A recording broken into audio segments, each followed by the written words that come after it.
si nàng căng hòn kề long chỉ tòng long long long lê lê cài ang bong jati che pasung dambe nang joy ne ke da pirte ahok ka kang hon ke ave nang long jo kang hon si thir klong kang hon chỉ tong long long long lê lê uke juri lau puson nang joy ne si song dun mindar ang bong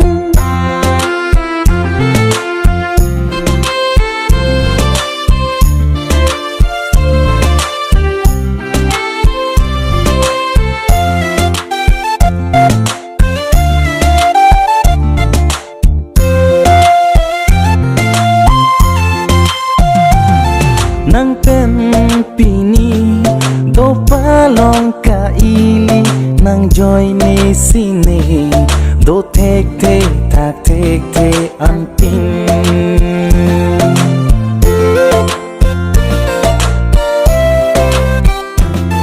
chỉ thek long preng cham si sim bong do ne long si sabur vet pen che lang ding chi mon thi me kri buring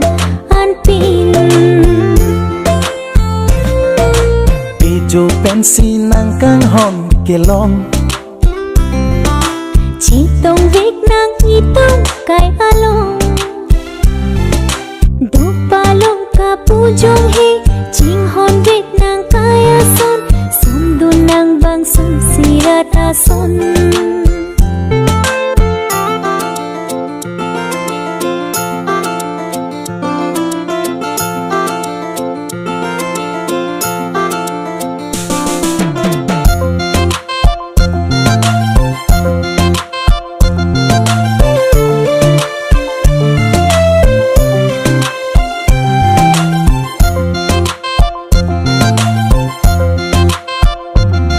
rong ro chui chót căng hòn nàng tin cọt nàng son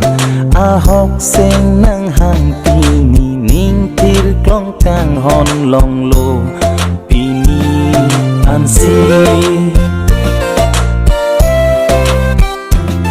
nàng sing chi pa oi đi a ho ka căng hòn ke long ke ti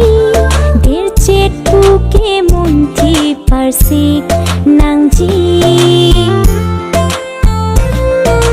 pi jo pen si nàng căng hòn kề long chỉ tòng vết nàng y tum cài long do palong ka pujong he ching hon vet nàng kaya son som du nàng bang sum sirata son jo kang hon si thir klong